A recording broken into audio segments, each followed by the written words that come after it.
live in person. Live in the flesh from the Pacific Northwest in Phoenix, Arizona. Hope everybody's doing absolutely amazing on this Tuesday morning. My name is Rob Hunter. Thank you for being here. I'm with my esteemed, very good friend, the one and only Shayna Woods. Her Substack is called Profit is Protest. And Shayna, I just want to jump right in because this is how we do things. I used to think that the way to change the system, let's just call the system America just for a moment, whether it's the economic system, whether it's the political system, I used to think you could change it from the inside. But then I started listening to you talk about this concept of profit is protest. And I started to rethink that. I think the way to enact positive change is from outside the system. I want to ask you to start. You use the term become unreasonably resourced. Give me a breakdown, Shayna Woods, of what that is. And good morning, by the way. Good morning. When you think about the system, currently it's being run by billionaires and oligarchs. About 10 guys. 10 guys. Here's the thing. The system is built to keep people like you and I down. It just is. I mean, from our education system on, it's to keep us small. But as what's the word I'm looking for? As a group, as a collective, there are more of us, and we collectively hold more cash than they have. But we're all separate. So we have to do our individual part. And for me, that's how do I become so resourced and what I'm calling unreasonably resourced that my life is I take care of myself, my family, my people, my community, because I have so much that I get to do more good into the world. My favorite mantra is the more wealth that flows through my hands, the more good flows into the universe. Yes. And I believe that we need a little bit more good now, Shayna, don't we? I think we're looking for a little bit more good in the world. And I think we're seeing it in small pockets every day. Every day I'm seeing, of course, if I'm looking, all I'm seeing is the negative stuff, Right. The things going on. And those are the loudest voices, right? Those are the most obvious things. And then you talk to somebody in your community and you hear about them setting up a booth at a fair or what's the word I'm looking for? Yeah, I guess it was it was like an outside market. Mm-hmm. And here they are being LGBT representation in a red state and people coming up and thanking them for showing up. Because it takes courage. It takes courage, and it takes them being unreasonably resourced. Yes. Right? Yes. Now, when I talk about unreasonably resourced, of course I am talking about money, but that is not all I'm talking about. There are 6 resources: people, places, things, time, money, energy. And that's how you run your business, based on those. Oh, absolutely. Pillars. Yep. Mm-hmm. That it's not just my business. That's how I operate my life. Well, that's a whole nother thing, right? We have a good friend, Dr. Katie Keller-Wood, who says there's no such thing as work-life balance. She calls it purpose work and paycheck work. Yep. I'm trying to merge those two together so they're all the same, so that my whole life is guided towards the purpose that I feel that I'm here to do. Right. Mine is. Yeah. Yep. And that's not true for everybody. And that's okay. There's no judgment towards that. That's why she talks about your purpose work and your paycheck work.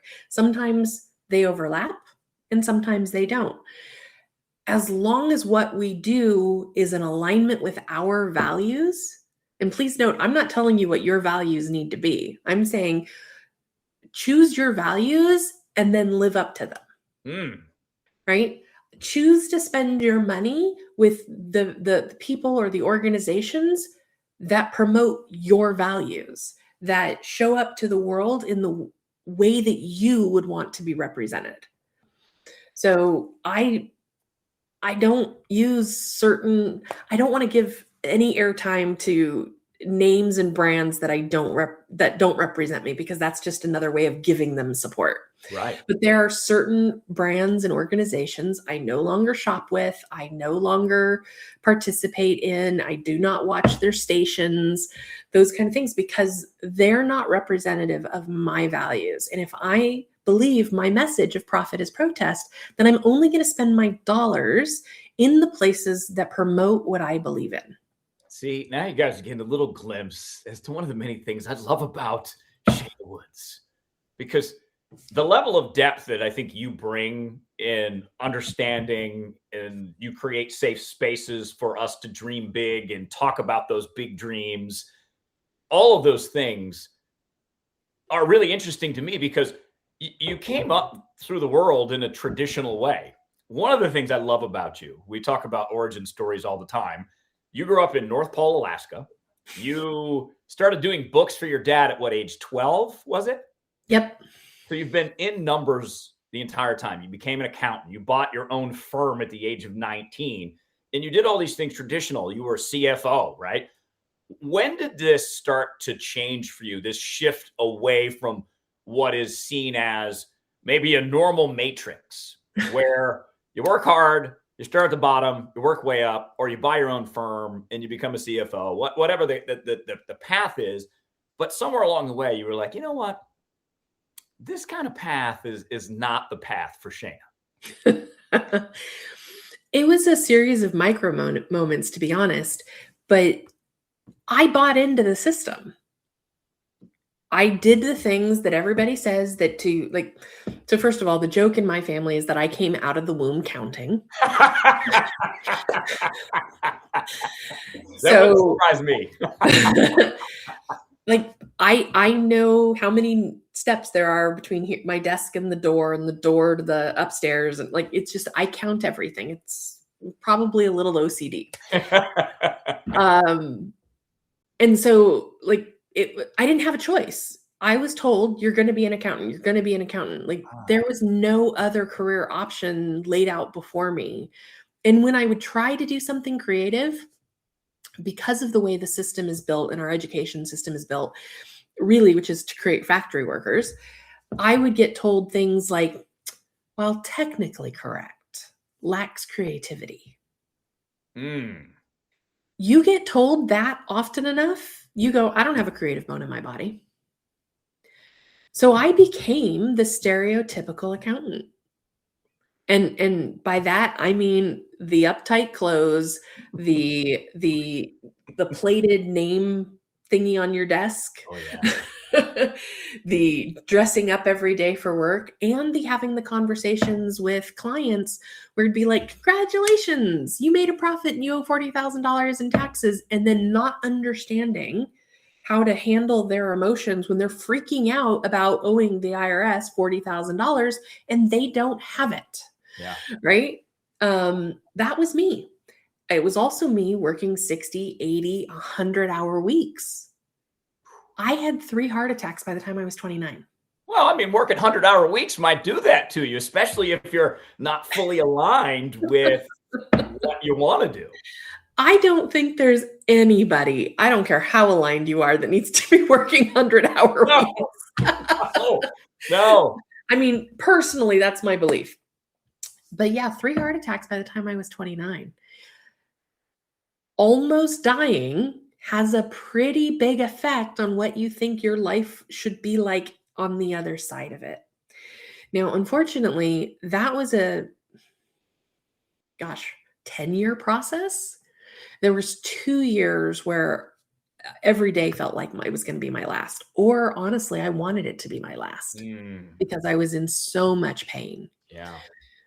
And honestly, had I known how to do it without my husband knowing, I would have. But I could not conceive of a method that my husband wouldn't know wasn't an accident. And I wouldn't do that to him. Yeah. Right? Yeah. And hey, at least I had a reason to stick around. Absolutely. A good one at that. A very good one. And a great one. I was truly, because of the amount of physical, emotional, and spiritual pain I was in, I was ready to leave. I found music. Mm, Music is really what opened the doorway for me. interesting. There was a moment where like music was the only thing that could bring me a semblance of peace. Like I might still be hurting, but I was distracted enough by the music. So I started chasing the music. And then I went to a concert and a gentleman named Mark Masery came on stage. He was unexpected. I thought I was just seeing a pianist. I had no idea there was going to be a singer. And he comes out and he sings Caruso in Italian fluently. And at the end, he holds a note for 17 seconds. Man. And I don't know what frequency he was hitting, but everything in me stopped hurting. Physically, emotionally, spiritually, I was at complete peace. And it didn't end when the note ended. I was that way for hours. It's like a music high that you took with you. It really was. Like before I was chasing the music, then I got scary. Then I got obsessed because I was chasing that because it was the only thing that made me feel human again. Yeah. Something about opening myself up to the music and what it could do for me and through me. One, I became friends with Mark Masery because when you go to a man's concert that many times, you get to be on first name basis with them. Yes. But he was so amazing, and the effect his music was having on me was so amazing that I didn't understand why nobody knew who he was. So I, of course, internet at my fingertips, looking him up, and he did not have a YouTube channel. He did not have Twitter. This was when Twitter was big, and when it was named Twitter. He didn't have any of that. And his website was horrendous. So I went up to him, and I got to tell you, no good conversation starts this way, but he was very forgiving. I started the conversation with, "I'm not trying to sell you anything." Okay. Where's the sales pitch coming, right? Okay. I'm like, and in my pretty blunt manner, I'm like, "Your website is terrible. Can I fix it, please?" Like, I'm not a website designer and I can do better than this. So he thought about it and then he did. He let me fix his website. He let me get him on social media. We've become very good friends. I went on tour with him one summer and I was his merch girl. Nice. And I took care of all of his merchandise and then I interfaced between him and the venues. It was the greatest summer vacation of my life, Yeah, which like I said it like the last day of all the concerts. I said that to him and the band and they all look at me and they're like, "You know, this is work for us, right?" But he told me, he goes, "Shana, you're a writer." And I rolled my eyes. I don't have a creative bone in my body. I don't know what you're talking about. Right. I like math. I like numbers. I was born doing numbers. What do you mean I write? Come on. And I mean, yeah, it's better than what you had, but it's not like it's professional or good or anything. Like I had no belief in my ability to be creative. And part of the mind, body, spirit connection is creativity. Yeah. Like we are all creative beings because not only are we talking about creativity from like an art perspective, painting, we're talking about creative thought and creating our reality. Yes. We are all creative beings. Mm-hmm. And I was completely disconnected to that.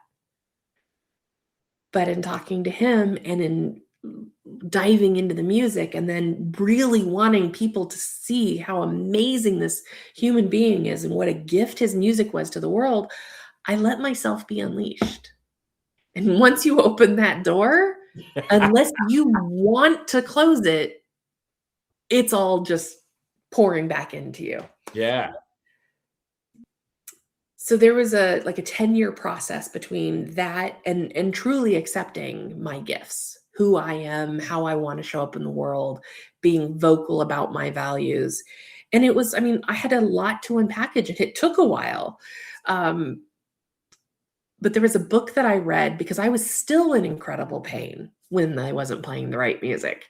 I was still struggling. I was still spending days in bed at a time because I just didn't have the energy or the capability of moving. I read a book called The Upside of Stress by Kelly McGonigal. Fabulous book. She also has a TED Talk. So, Google. The book like glowed. I don't know if you've ever had this experience. I'm at the bookstore and like the book is like glowing. And I'm like, calling you like, hello, Yes. Shayna, pick me up. I mean, it was like everything else was black and white. And here was this vibrant book. And it's a white book. So it's not like it was colorful. And that's what caught my eye. So I grabbed the book. I'm like, The Upside of Stress. Okay, this is interesting. And she's a researcher at Stanford University. She's a social scientist. So they have all these studies that prove that what we think about stress has more impact on our bodies than what the stress hormones are actually doing. So is it like it sets the cycle on fire? Like you're stressed and you think about your stress. So it's like you have twice as much stress. Well, think about how, the US health system has said for years, stress is the number one killer. Well, if we believe that stress is damaging our body, it's going to damage our body. But the same stress hormone, let's just use adrenaline as an example, the same adrenaline rush that I feel getting on stage, which is still very nerve-wracking to me, makes me dry mouth, scared. I push through and I do it, but I can do this, is the same adrenaline rush that a champion team gets before they go on the field to win the game. Yeah. Right? But they're excited. They're energized. It's the same hormone. But what we believe is having a greater impact on how it is impacting our body. So in the book, she says, just reading this book alone is a mindset shift. However, here's other exercises you can do to further shift your mind regarding what stress is doing to your body. And I'm like, well, it can't hurt. So I read. You already had 3 heart attacks. What? Why not try something different? Right. So that was 2015. Mm-hmm. 2015. And I am having some of the most stress I've ever been in my business. I had an employee that really screwed up, and now I was on the dole for $50,000 in penalties and interest for clients' IRS bills, right? Like it was bad, and it destroying my reputation in my business. Like it could have closed my doors down. So the more stress I was under, because that's what I'd been told, both collectively with what we know from the U.S. healthcare system, but also from my particular doctors about what was going on in my body. I knew the more stress I was in, the worse I would feel, the more pain I'd be in. Like that was just my experience. That was just what I was going to have to deal with the rest of my life. Yeah. Well, doing this mindset work through this book, just following her instructions and just like contemplating the idea that this particular stress hormone was strengthening my heart instead of damaging my heart. Within a week, I could feel my hands and feet again. Within 2, I was pain-free. Wow. That's 2015. That's 11 years ago. Since then, I've had 1 flare-up. Only one? Only 1. I was in continuous, nonstop pain to the point I wanted to harm myself to make it end. Yeah. Right? For 10 years. I read that book. I considered the possibilities because I opened myself up to, I get to create a new reality through this experience I had with music.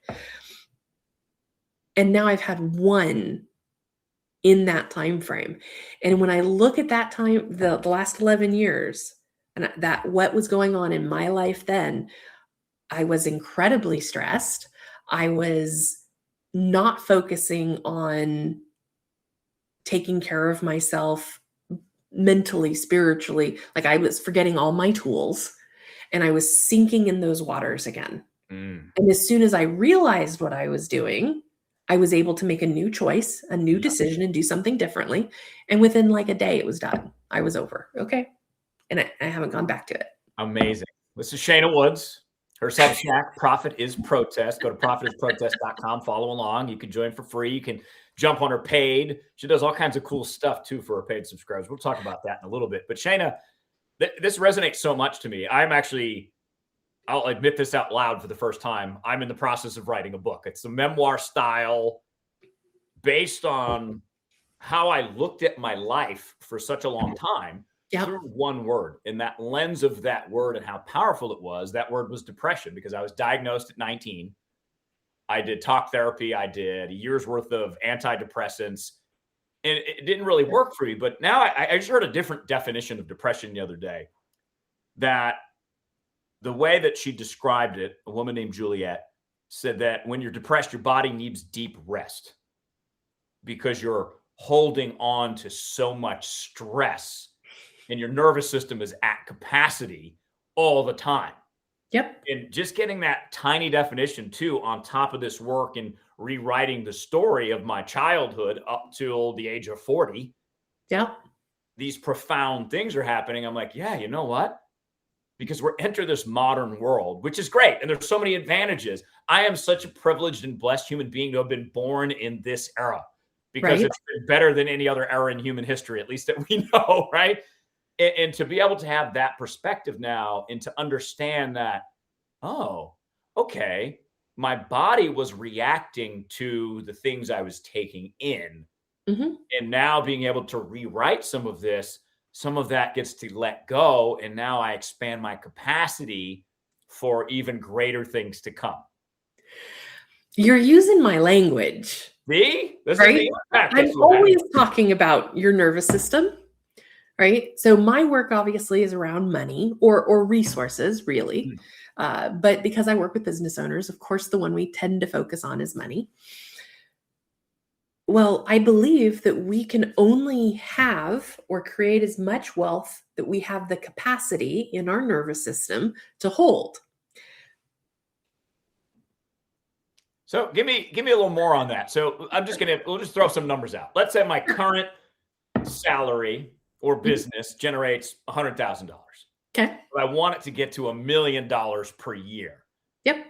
How does the Shayna Woods methodology come into play here to help me expand my nervous system to be able to accept and receive more flows coming in? Money, baby, money. Well, first, like if you were coming to me and that was your stated goal, hey, I'm doing 100,000 right now. I want to do 1 million. I'd be like, fantastic. Let's talk about what it is you desire for your life. Not the $1 million, but why do you want the $1 million? Mm-hmm. What does the $1 million bring you personally? Your business is here to support you, your life, your mission, your goals, your impact. So we have to ask that question. What's in it for you? If you can't articulate that, it's going to be really hard to ever get to $1 million. So first we articulate that. Then we start, I have a series of 12 questions that I ask, and actually they're fill in the blank, and it's rapid fire. Is it like Mad Libs? Adjective for No, it's just fill in the blank with the first word that comes to your mind. So let's do a little bit live now. Are you game? Let's do it. Okay. Okay. Fill in the blank. Curveball. See if I can hit it. Fill in the blank. Having more than I need is good for the world. Wanting more than I need is exhilarating. Was that really the first word that came to your mind? Well, I was going to say good for the world again, but then I was like, that's kind of exhilarating. Okay. Okay. Want more. Fantastic. Be able to give more. Yeah. So I love that. Most people, I love that you don't have this one, but this is the most common one I see, would answer having more than I need feels good in some way. Wanting more than I need is selfish or greedy. I can see that. And probably 5 years ago, maybe 2 years ago, right? A year ago, even, Shayna, I probably would have said something similar to that. Yeah. But since we've been chatting and hanging out for the last 2.5 years, new mindset. I've had a positive impact on you, which is Indeed you which is have. my purpose in the world. So Well, wonderful. you're doing it very well. But I have 12 of those, right? So once you answer, you get to see really clearly where the mindset story is that's holding you back. If you believe, for example, one of the other more popular, more common ones is rich people are fill in the blank. Rich people are complicated is the word that came to mind, but just from the standpoint that some rich people do tremendous things for all of us and for the planet, others not so much. Well, so complicated's an interesting word because it can go either way. But if part of your ethos and your value system is, I want to live aligned, simple, true, then complicated would be something you'd reject energetically. Indeed. Right. And a lot of I would people say that like create a confusion in a way, right? Because you're aligned in a certain way. You believe, all right, I want these resources, but at the same time, my life will get complicated if I'm using that word. And if you don't want a complicated life, then you're going to reject the money that you believe will create the complication. Yeah. Right. So many people I don't want a complicated life, Shana. I just want to have the money come and I want it to be flowing and be easy and lovely. Yeah. And we can say that with our minds and our mouths, but if our nervous system holds another truth, then we're never going to be able to do it because we can only hold, that's create money, keep the money, invest the money, as much as our identity and our nervous system allows. So in order to go from 100,000 to 1 million, then we have to do the nervous system work to expand our capacity to create and hold. Give me a little nugget, Shana, on what that nervous system work is like. And I'll just use my example, right, of that word depression, which I carried around in my head, but also in my body, because there's a heaviness to the energy that comes with that. And if it takes up 50, 60% of the capacity of my body, I don't have the energy to keep doing things that I want to do because I'm tapped out. So based on how I read it, how do you come in and interpret it from there? Well, it's interesting. The definition that you gave of depression included the word identity, correct? Yes. Right. So if, and a lot of people do this and zero judgment. I definitely did it when I was at my lowest. We identify with that word. Yeah. I am depressed. And that was, for me, I farmed out my sovereignty to the nurse, the therapist, the psychiatrist, the second therapist, and everyone else who would reinforce this word. I was like, well, they must be right. Yeah. But anything you put after the words I am is almost like a spell, right? You are putting a spell out there in the world saying, I am this. Like you are creating the box in which you live. I am depressed. Like you're saying it over and over again. So good. Just creates the box. I had somebody tell me recently that I listen really intently. And you and I have had some pretty good conversations. And when I'm listening, like I'm listening with my ears, but I'm listening with my whole body. And I get that very intense face. And then they made me laugh because they said I listen with my ankles, meaning my whole body. Yes, exactly. Which I really appreciated because it did make me giggle. So when I'm working with you and we're talking about the nervous system, the first thing I'm looking for is your language. What is the language that you're using to create the reality in which you're living? Love that so much. And so I offer gentle reframes. Our nervous system, our subconscious doesn't believe when we just go from I am depressed to, oh, I'm just going to affirm I am happy. Right? The mind goes, you're lying. You're lying. It only was that simple, right? Yeah. Right. So one of the things that I love, and I think I've introduced you to this, is when we catch ourselves saying something that we don't want to reaffirm into our lives, we put a caveat. Past versions of me. Mm. Because our subconscious goes, oh yeah, past me was that. That's true.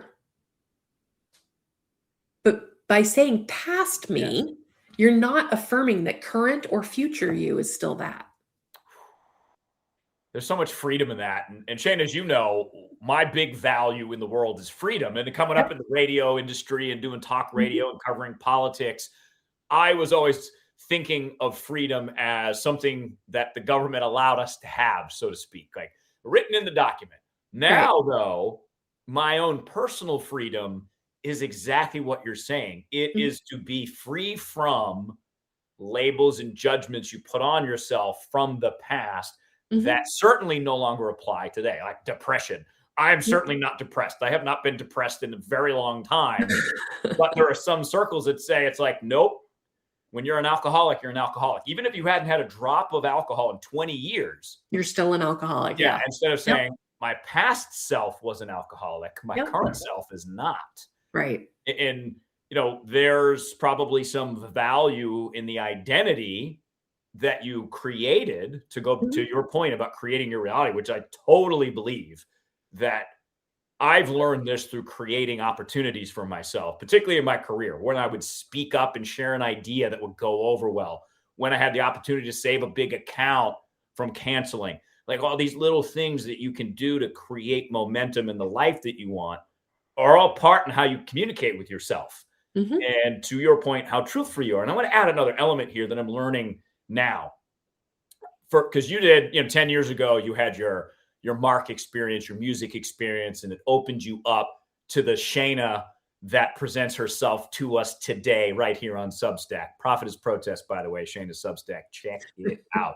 It will rewire your mind about what you think about money. Faux show. So what I'm learning, Shayna, is that in that mental work, that personal development work, the first thing I heard was a phrase called "your thoughts are not your own." A woman named Mary Morrissey said that, blew my mind. I was what? That is where my personal freedom started to show up, separate from my other definition of freedom that's related to the Declaration of Independence or whatever. So that led me on this mental health journey to rewrite some stories. But now that I'm at this point, I'm like, all right, I've done a lot of mind work. There's a whole nother level of body work that I have to do, because there's another phrase, your body keeps score.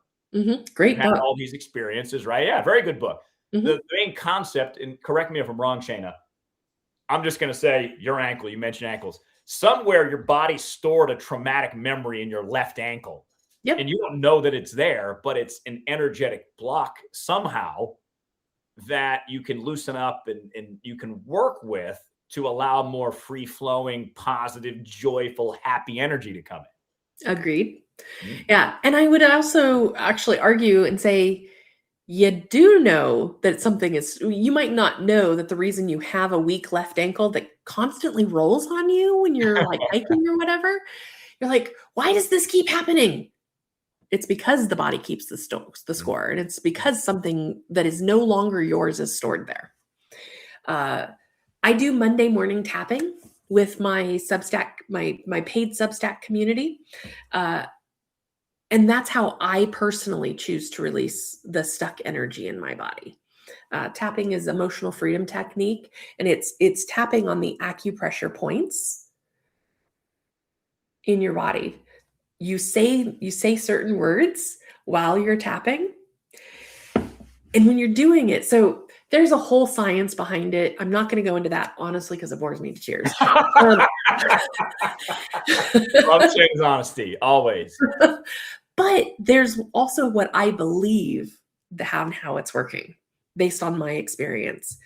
So we say certain words while we're tapping, right? And we get so focused on tapping in the right order, in the right spot, and keeping up with the words, that our conscious mind is focused here. And yes, tapping on the acupressure points is actually having an impact. But I think what is more impactful is because your conscious mind is focused on this, the words that you're saying slip right behind the firewall to your subconscious. And the words that you are saying are affirming the release of the things that you want to let go of. Some of them are spoken. I do a lot of tapping scripts around releasing the ability to receive, right? So, releasing stories that receiving is extracting from somebody else, and that if I have it, they don't. Like, that's a story a lot of my people hold. So, we actually say that, but then there's probably something in your system very different than what might be in mine or anybody else who's tapping with us. So I always include the words that we're tapping on, spoken and unspoken, conscious and subconscious, known and unknown. Like, if it is not for me, if it is not for you, release it. I don't need to hold on to that anymore. Yes. And that gets to slip right behind the firewall to the subconscious. And tapping has been, after the reading of the book, The Upside of Stress, tapping has had the most impact on me physically. And I can feel when I have released something. Ooh. And what does that feel like for you? Just to give us some kind of an example, so something we might be able to try. Oh gosh. On our own. Everybody's going to be different. Yeah, exactly. Now, one, I yawn a lot when I'm releasing energy, and I'm like, I'm not tired, but I can't stop yawning. I've also had it where in the middle of tapping, I almost start coughing up a lung, as if I've been a smoker for 20 years and I've never lit a cigarette. But it's that kind of you're coughing from your hips, and it's just, and that is a massive release. And when you're releasing something on that level, it may be your own trauma, but it's likely also ancestral, generational, collective. We're all plugged in to each other. Yeah. None of us is operating on this plane alone. As we do our healing, so the quote you said was, your thoughts don't belong to you, right? Yep. Your thoughts are not your own. Yep. Your thoughts are not your own. Okay. Thank you. I appreciate you correcting me. One of my mentors says, your shift doesn't belong to you. As I shift, those that are connected to me start shifting too. Ooh. If they are meant to continue on the same journey with me, we'll rise together. If our journey together is ended, which is, there's no judgment in that, they won't shift. They'll go, nope, not interested. They'll reject the shift and they'll go about their way on their own journey. And that's okay. Mm-hmm. But as I do my inner work, it impacts those around me. As they do their inner work, it impacts me. I had a client reach out to me one time, hadn't spoken to her in weeks, and she goes, Shana, I don't know what kind of money work you're doing on yourself, but I'm making more money because of it. She identified that because I was going in deep, it was impacting her and we weren't even connected. But I was connected to her money because I was the one holding her books, holding her information. So you get that hint right there, right? Shana will hold your books and you will grow simply because of that. So this is really interesting too, because so much of this is about language, and I focus a lot on communication, but really the way I'm shifting my entire business is I know that I'm here to live a great story. And I look back at my life and I already have lived a great story. It just keeps getting better because the clearer I get with myself, the more tuned in my internal conversation is. That is not as distracting as it can be in this technological age where Instagram pulls us in a direction and then TikTok does and Substack. Finding the stillness has really been such a huge key for me to cue into that conversation that I'm really having with myself. And now I realize too, it's not just words, it's energy. So let's go down a little level here, Shana. Why not? So in this process of writing, and I'm only 12 pages into this book that I'm working on, but in the process of it, these old memories are coming up. I'll give you an example. one of the most devastating things from my freshman year of high school is when I got cut from the basketball team. Hmm. Because that was the goal that I wanted. And the only thing I really cared about my freshman year, and not to get it was like getting kicked in the face. Mhm. But I felt that way because I knew I didn't show up fully. I didn't play my game. I didn't take enough shots because I was afraid to miss, thinking missing what was going to not get me on the team. But in reality, not shooting is what didn't make the team. So it took me a long time to kind of unravel that. And what happened was I ended up becoming a manager for the varsity team. So me and this guy, Ryan, we were kind of like took care of the team, and I filmed the team. And that was the first media exposure I ever had. And that eventually became my career, which freshman year I had no idea was going to happen. So just the process of going through this, I had this visual and I was able to spin the visual to see it from a different perspective. And I was like, oh, I did get something. I got two things out of getting cut from the basketball team. I got a true sense of why. Mm-hmm. And anytime I got behind a microphone, I was ready to play my game, right? Just like I'm doing now.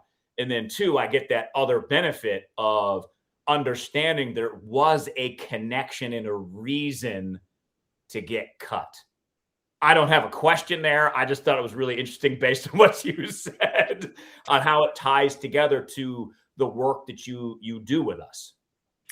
Well, I had a mentor. I was in a group mastermind, and one of the women, because we were sharing some really personal things, different woundings and trauma that we had had, and one of the women asked the mentor, "How do we know when we are healed?"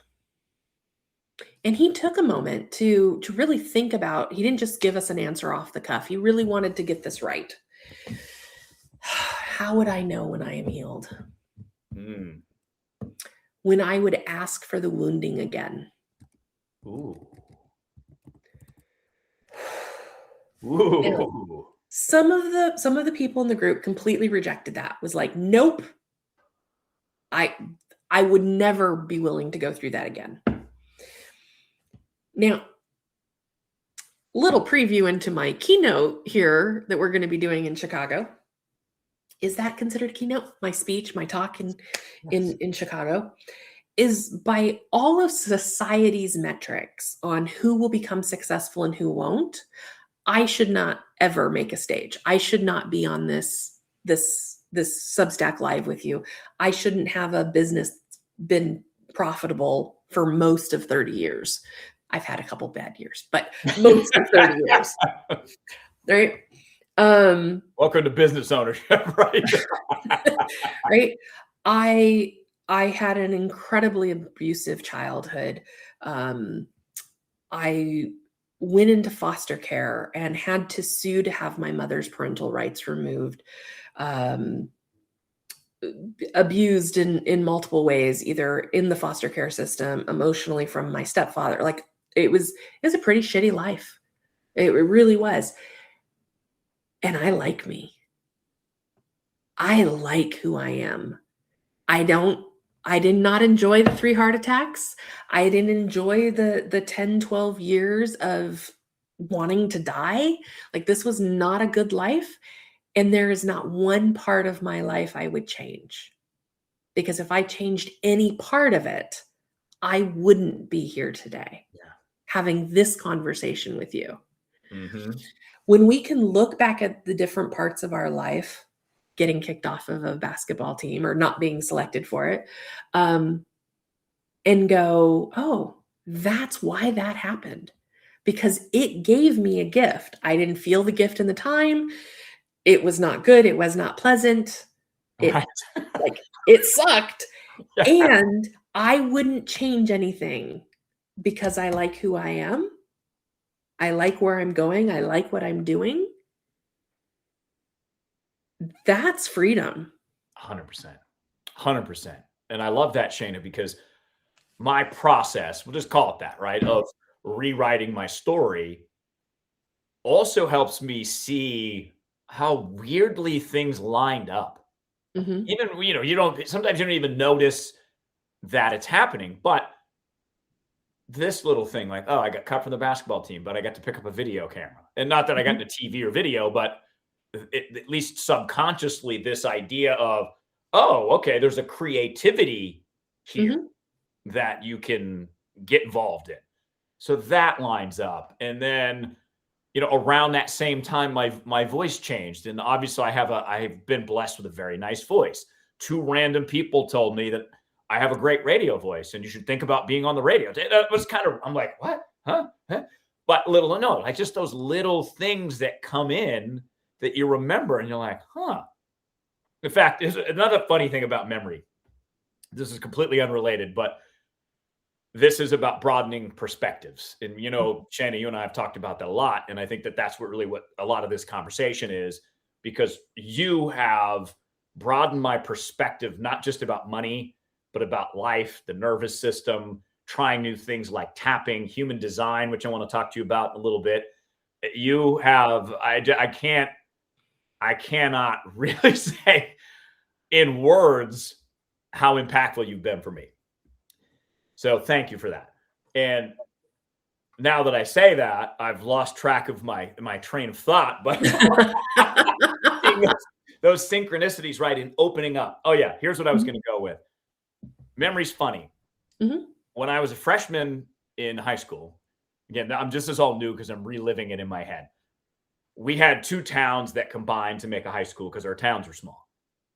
Half the kids were from my town, half the kids are from Whitman, Massachusetts. And my first Whitman friend was this guy named Jeremy. And we sat together in health class.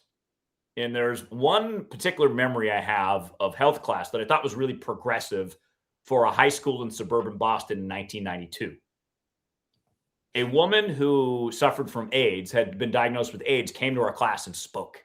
And, 92, you think, 91, Magic Johnson had the diagnosis. In the coverage in the late 80s and early 90s was very judgmental.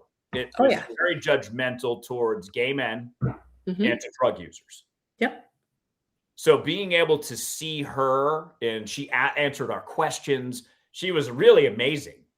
We gave her a standing ovation at the end of the class because you could tell that our impressionable young minds expanded that day to maybe carry with us a little less judgment.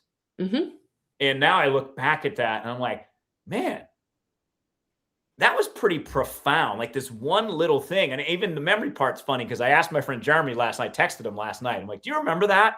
He's like, I don't.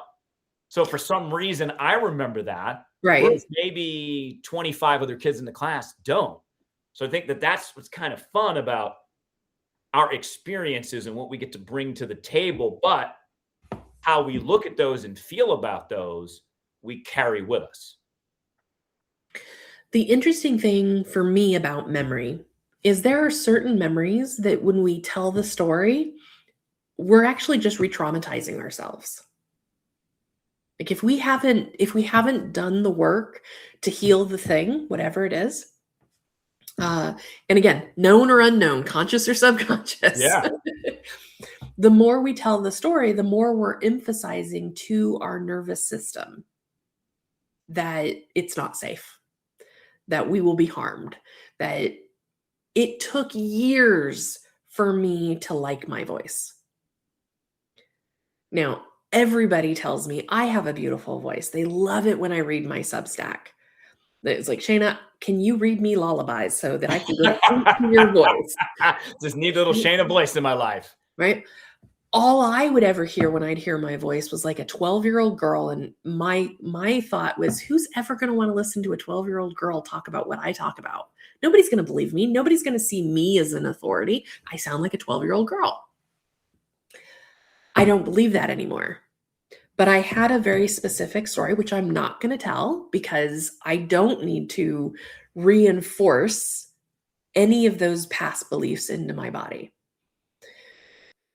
There are certain memories, like we can have them, and if we continue to share them in a way that is disempowering, like we tell it from being inside the wound, we're just paper cutting ourselves. Absolutely. Right? Yeah. But then there are memories, and this is a technique we were talking about, like how do I release things in my body? How do I make the nervous system feel more safe and expand its capacity? There are certain memories where we can identify, oh, that's the memory. And how might I feel had it happened slightly differently? Had this changed? And it's usually like something, this is where we start doing like some inner child work and how our parents might have treated us at a moment of we were building our identity and our subconscious. And I don't mean abuse. I mean, it can be, but it's not, it can be something as simple as, no, Rob, we can't get those shoes. They're too expensive, right? If we have turned that into a money story, oh, I don't deserve things that are expensive.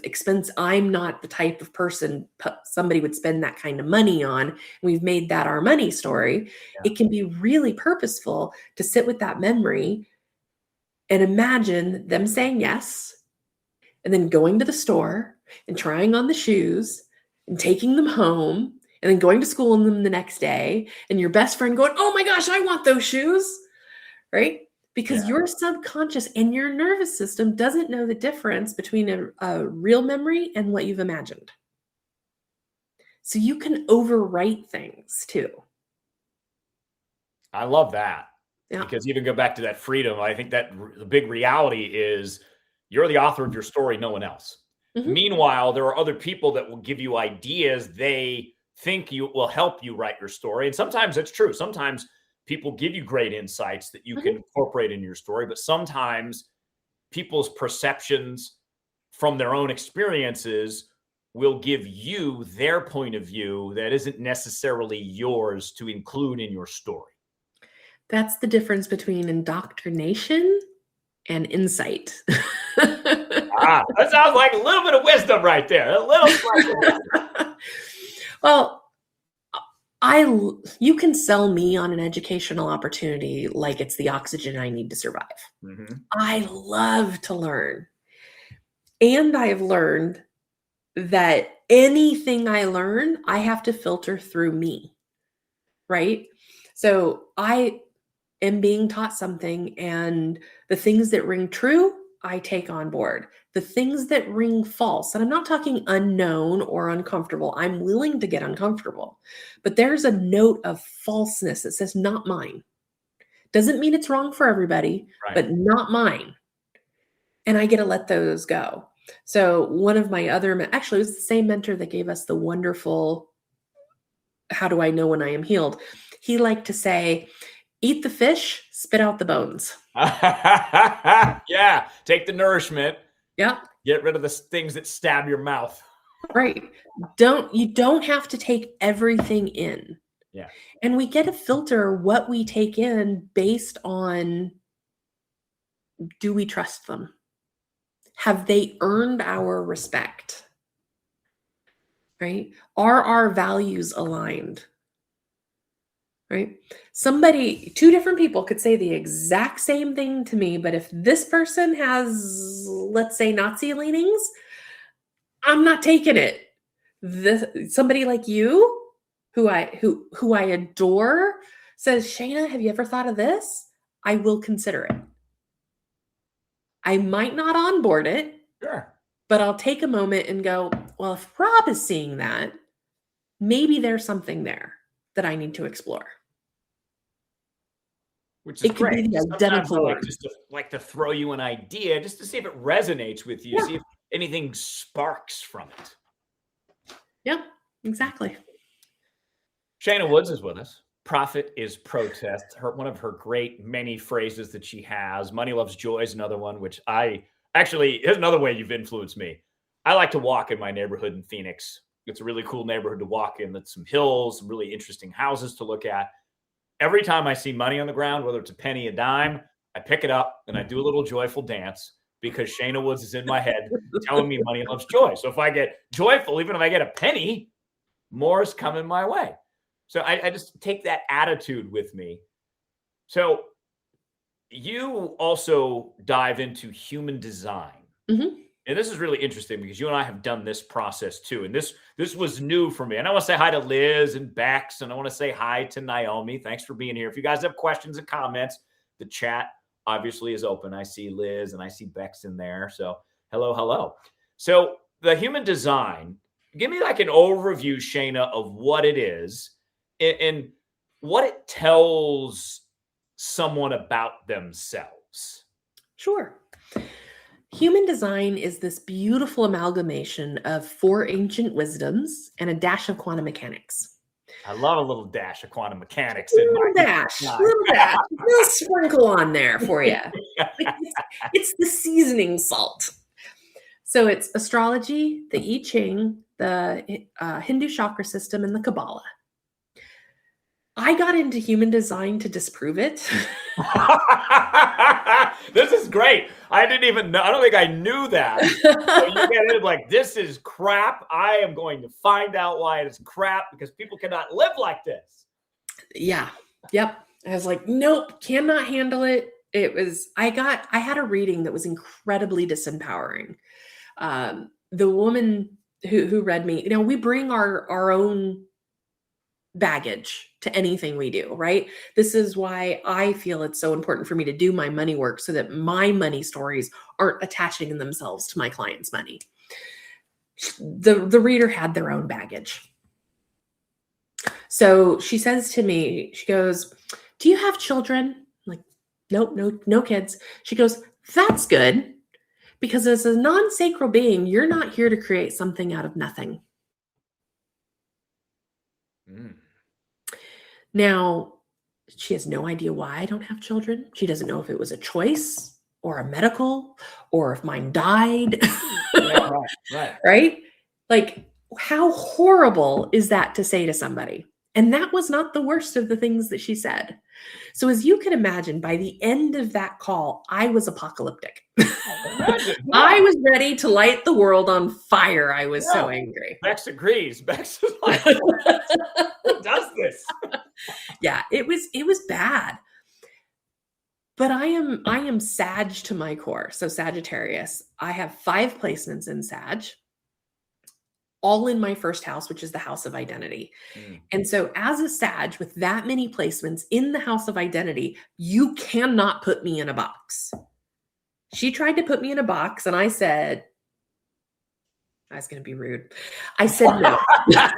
This is a free speech space. Say what you want to say. I said no. Not that gently, but I said no. And then I was like, so now I've got to prove her wrong. Yeah. Right? You try to put me in this box. Let me show you the truth. But I didn't do that by going down the human design path, right? Because human design was the angle she came at me from.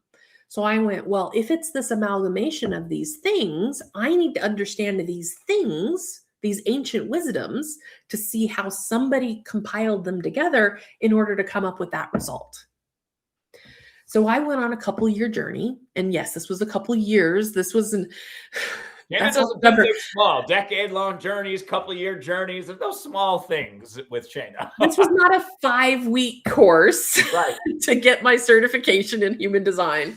This was years of study. In fact, I'm continuing my studies even now into astrology, the I Ching, the Kabbalah system, the Hindu chakra system, like to understand how they all come to the same conclusion. And they do. There are absolute places where all of them meet. Mm-hmm. And to me, that was truth with a capital T. And any place they differed, hey, 3 out of the 4 could say one thing, but one might argue something else. I went, okay, that's man's interpretation. Somebody else is bringing their insight to it, and this is how they see it. Yeah. And then I could start seeing the patterns that created human design. And I went, wow, this could be really beneficial when done right. Yeah. Goal, don't put people in a box. They feel terrible about themselves. I cannot tell you. So just like my bookkeeping service, I get more clients from the bookkeeping side who have had other bookkeepers and accountants. And they come to me and they're like, oh, my last bookkeeper made me cry. My last bookkeeper made me feel so judged about how I was spending my money or what I was doing, or would tell me that what I desire is not possible. Well, people coming to me from human design, so many of them come to me, man, I've had another reading and it was the worst. I will never be able to market my business because I have an undefined throat. Mm. And I'm like, oh, no, no, no, no. No, there's power in that. You are not a victim to your design, right? There is nothing in your design that holds you down or holds you back. All we have to do is follow the energy for you. Your path will be different from my path, will be different from Rob's path, will be different from Liz's path and Beck's path. And that is beautiful. Yes. So I wanted to make it practical. And that's probably the number one thing I hear about my human design readings is, wow, because they're very woo, right? Human design. We're talking about 4 ancient wisdoms that are considered incredibly woo. Yeah. So people come to them expecting that it's going to be all high energy, and you're going to have to figure out what does it actually mean to apply it to your life. And I'm like, no, I'm not doing this if we're not applying it. If it's not practical, I'm not interested. And I work with business owners. So yes, I could give everybody a human design reading and go over their type, strategy, and authority. And for most people, I'd be completely bored. Right? Give me 10 minutes, I'll give you that, and then I'm just not interested. Put a business owner in front of me, and we can go into, what does this mean about you? What does it mean about the people you are here to connect and co-create with? How do we use this energy in order to help you become more profitable, more resourced, have more impact? That I can do all day long. Yes. Then I'm not satisfied with a 10-minute call. That's when we go, I don't know, how long was ours, Rob? 5 hours? It was 3 hours. Yeah, 3-4 hours. It was like 5. Yeah, Shana and I've had several 5-hour calls, by the way. But your human design session that's supposed to be 90 minutes. Half a day. We did half a day. We did half a day. And it was good, right? It was very good. Well, for me too, it was just like being open is one of my values. And being open to new ideas, new things, even going back, if you heard me talk about my freshman year in high school, a woman who had AIDS came and talked to our class. And this is in the late 92. So late 80s, early 90s, there's a perception about who has AIDS and what AIDS looks like and what it shows up as. And this woman comes in and it's completely different. So I have this whole new experience. And that was one of those early moments that taught me to be more open. Like my favorite book is a book called Native Son by Richard Wright. It was on my summer reading list, 8th grade going into 9th. And it was just about a completely different living than I grew up in a small white town. This book is based in Chicago. The main character's Black. He's poor. And that experience, even though it was fiction, was like, whoa, because it was closer to a reality I didn't know about. So bring it fast forward into human design. When you first started talking about it, I'm like, I don't know, but I'm open. I'll try it. And we did our half-day call. And I learned a ton of interesting things about myself. And I want to bring up this ancient wisdom for a moment, Shana, because the older I get and the more that I'm surrounded by technology, and that's been the way it has been my entire life, the more I'm convinced the ancient wisdom is needed now, because we're all pulled in certain ways by our technology. And my theory, Shana, is if you go back to the times where humans weren't as connected as they were now, if you go back to the 1400s, travel was very limited, cities were smaller. We weren't using our quote unquote intellect in language the same way we are now. We were much more into the feels and understanding what those are instead of defining all those things. So I think now, if you're curious about that ancient wisdom and how it applies to you, human design is something you should definitely try. Even if you learn one thing about yourself, it's worth it. And I've learned like 25,000 things about myself. And if you're a business owner, you should learn it from me. Yes. Well, the only person I would suggest that you learn it from would be Shana Woods. Yes. I create reports that go with those human design readings. And my first report that I did and got paid for was in 2020. Yes, 2020. So 6 years. I have people from 6 years ago reaching out to me saying, I went back and I referred back to that report, and I read something I never noticed before. And it's really impactful, and it's changed how I see this or I do that. And it's like, we take it, there's so much information in human design. I mean, it's an amalgamation of 4 incredibly powerful systems. We can't take it all in at once. Right. So you take in what you have the capacity to actually like hold and use and apply, and you start doing the inner and the outer work to become that person. And then at some point you feel a call to like revisit the information, talk to another practitioner, go down your own rabbit hole with like astrology or whatever, and you learn something more. And you grow and you expand more. And I think it is a beautiful thing that we are not stuck in a box, right? I call my human design reports the ultimate permission slip. And it's because it's the ultimate permission slip for you to bring more of you to more of your life. And who doesn't want that? The fullness of you, Rob, Bex, Liz, Aaron, April, the fullness of you is what the world needs. Yes. You in your fullest expression, whatever that is. We need more of that. And the human design, for me, I'll give you one insight as to one of the things Shana and I talked about was, and Bex just got goosebumps. You're damn right, Bex. You're damn right you did. What does that mean? More Bex. Anyways. Yes.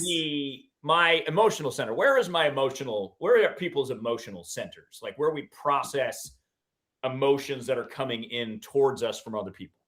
It's the solar plexus. Solar chakra. plexus, yes. Yep. So the solar plexus, mine is undefined, which Shana helped me understand something that I've been feeling but not knowing for a long time, that because mine is undefined, other people's emotional energies will travel through me, and I have to be careful not to be a sponge and take all of that in. Be a filter, not a sponge. Helpful to understand, like, why do I feel heavy out of the blue? I'm like, oh, the people that I'm around are putting off this energy. So now I have to know how to like just let it run through rather than like, ew, I'm just going to carry this around for 5 days. So that was like one example that I saw that I benefited from just in how I process things. Yeah. Well, I think there is a page that I have in big, bold letters in your report that says, be a filter, not a sponge. You do, literally do, yes. Right? And that applies to all the centers, not just the emotional center. Being a filter, not a sponge, means, hey, people are transmitting at whatever frequency they're feeling. We are not a victim to that. And I think that is one of the ways in which I share human design very differently. Part of the really disempowered reading that I had that first time was all the ways that I was a victim to my design, because I'm incredibly open. I have a lot of open spaces. And it was, oh, because you're open, you're going to experience this bad thing and that bad thing and that bad thing. And none of the other saying, so here's how you don't have to experience the bad things. Here's how you build the filter, right? So building a filter is, one, you have to know yourself. What do you value in the world? Yeah. Right. Yes. What are Huge your question. values? What is your truth? You need to know that. But then there's some other parts of human design that you can also use as your filter once you know your human design, your strategy, your authority. But all of the energies that we can pick up on is what helps us connect and co-create as business owners with those that we're meant to work with. Whether that's employees, whether that's vendors, whether that's clients, that's customers, our social media channels, those energies we're picking up if we are filtering them. And think about a water filter. You pour in water, it filters, and out comes better water. Yes. Right? So if we're building a filter, in comes the energy that we're taking in. We process it through our filter, and out comes better energy. We can have a greater impact on our people simply by knowing ourselves to that degree. And your own levels of happiness and fulfillment increase simply by understanding yourself on a real intimate level. Yep. And to me, that just means looking at everything, something like a human design. Again, it might not be something that you're like, but it's worth opening your mind to and just seeing, because I don't know, there's always the thing you're like, oh, that is me.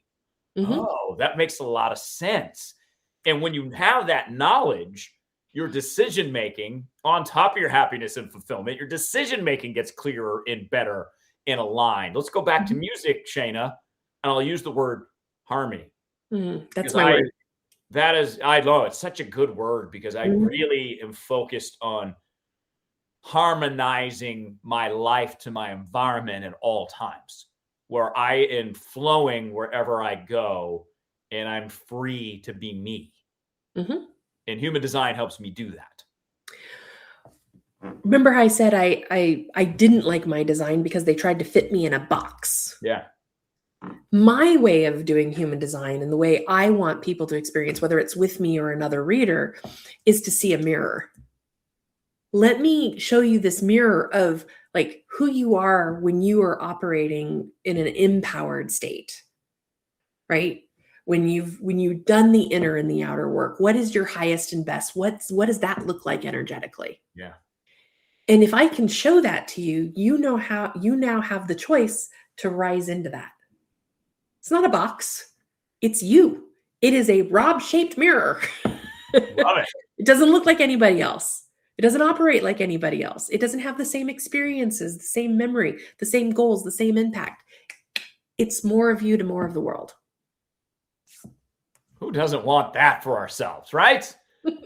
Thank you. More, please. Yes, thank you. More, please. That is another one of Shayna-isms, as we like to call them in our mastermind group. Shayna is the most quotable one in the group by far. And we're filled with brilliant people, but Shayna's got the phrases that happen. So a couple more things before we wrap up here, because obviously you and I could talk for hours and hours and hours. And we have many, many times.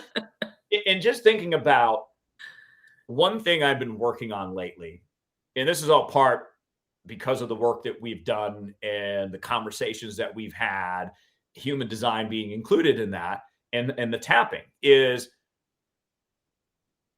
some of these, again, in re-going into my past, in thinking through some of this stuff and what I defined it as. Now what I'm doing is I'm letting the energy come in the definition that has been applied to it. I let go for a moment. I'm like, all right, just treat this as energy with no definition. And that is really where some magical things are starting to happen for me. It is some type of transformation of that energy is happening in letting go the wording that I chose to define it as, and letting the energy just be free to be energy. Because now it's gone from like, oh my God, this is really heavy, this really feels gross, to if I sit with it long enough, it almost turns into something that's a little tickly and joyous. There's like some kind of a shout out to our friend Emily, some kind of alchemy that's happening here, Shayna. Well, when you think about it, we've already talked about how your words create your reality, or how what you believe about stress impacts how that stress hormone is impacting your body. So if you're judging the energy as heavy, as gross, as weird, as uncomfortable, that's going to be your experience. Yes. So when you release the label, it just gets to be energy, which is the building blocks of reality. Yes. It gets to become whatever it needs to be in your highest and best. Some of that's just like, I just get to experience it as it passes through me and onto it, the rest of its journey. And some of it's like, oh, that's mine. Yes. I'm going to take that and use that for whatever I want to create. So good. Because that's freedom and that's power. And that's your self-power. And that doesn't mean that, well, it means whatever you want it to mean, really. But being in your own power, you get to understand we all have these beautiful, brilliant gifts. And we can make the world better, do our part by bringing these gifts into the world which I love because, I mean, the group that we have in here, and April and Liz and Bex and Naomi and Erin, same idea for all of us, right? To do it together, like Shana said. So let's bring this back, and we'll start where we end, because all good stories do. Profit is protest. All these things, Shana, that you've laid out for us today and given us so much value, how does it tie in to us becoming unreasonably resourced to be able to take that good and bring it into the world? I'll be honest, there were a little too many pronouns in that sentence. I'm not actually sure what you were asking. Process, human design, putting a mirror up to ourselves. Okay. The Shana Woods world, if you will. Yep. How does that bring us to be our best selves so that we can make obscene amounts of profits and do good with it? Okay, that is a big question. I feel like I need to structure it like an essay in 3 parts. But let me boil it down, and I'll try to use as few words as possible, though that is not my gift. If I can tell a story in 500 words instead of 50, I will. The more that kind, compassionate, impact-driven, heart-centered human beings are resourced, the greater their impact is in the world. Money is an amplifier. If you are a jerk, you will be a bigger jerk with money. If you are a kind, compassionate, heart-centered, impact-driven individual, with money, you're going to be more kind, more compassionate, more courageous, more impactful. We, those people who I would say would identify with those labels, we outnumber the assholes. Very much so. But we've been siloed. Yes. We feel separate, and we feel separate because of how ultra connected the world is. Which is bizarre, but true. Right? It's a paradox. Mm-hmm. So if we can first say, I deserve to be resourced simply because I exist and it harms no one. And with those resources, I am going to first take care of myself. I am going to fill my cup. I'm going to fill my cup. Everything I do is for me first. And from that cup, I'm going to let it overflow into this incredible saucer. And then from this saucer, I'm going to serve the world. Yes. Yes. Right? That is profit is protest. That is me saying, me being resourced is the change I need to see in the world. Because when I am resourced, I take care of my people, and my people can then take care of their people, and their people can then take care of their people. And that ripple effect changes the world. And now you know why I love me some Shana Woods. Shana, how do people find out more about you? Where do you want people to go to hang out with you? Maybe try human design, maybe try some tapping, read some of your stuff, get involved with you. Where do you want them to go? Well, if you're not already here on Substack, subscribe to my Substack, please do. Profit is protest. I have a paid Substack, and I want to encourage you, if you're not, to join me there. It's not more content. We have enough content. We have enough content. It is live experiences with me. Every Monday we tap. And those tapping scripts, I have to say, I've written, I have 4.5 unpublished books, excuse me. One soon to be published. One soon to be published, September 8th. I am a prolific writer. And these tapping scripts, I would say, are some of my best writing. Most impactful. So on Monday mornings, we tap. The third Thursday of each month, we do some money coaching. These are ways to engage with me, engage with a community of people who believe in the profit is protest movement. Yes, please join me there. Yes. Please join me there. Yes, Liz, we are going to get all those books published. That's the place where I would love to see you. The first and foremost, it is what I would call my source of truth. You can find me on any other social media platform except for TikTok. I do not do that one. That's a values thing for me. So any other one, you will find me there. I'm not as active there, but Substack here is the source of truth. That's where I'd love to see you. I did see a question we did not answer. April wanted to know what your human design is, Rob. I am a generator. Yes. 3-5 generator. Yeah. Yes, books, Bex. I love it. It is on. I love that you guys are encouraging Shana to write these books. Well, seriously, written the books. Get them out there. Absolutely. So I'm building the wait list. You'll be proud of me. I'm building the wait list page so you can join the wait list to pre-order Profit is Protest. That is the book that's coming out September 8th. And there's enough people in this room who know what I believe about American politics. And we won't go into that because we are not bringing down the energy of this room. But we are launching the pre-order for Profit is Protest on America's Independence Day. And if the marketing doesn't write itself, I don't know what does. What a way to celebrate America's 250th. Profit is Protest. Hell yeah. Well, Shana, this has been tremendous. I would love to do it again some point down the line, sooner rather than later, because I just love these conversations. So Profit is Protest, Shana Woods. You see why she's the best. So get over there and say hi. Shana, thank you so much. Any final words? Thank you. Appreciate it.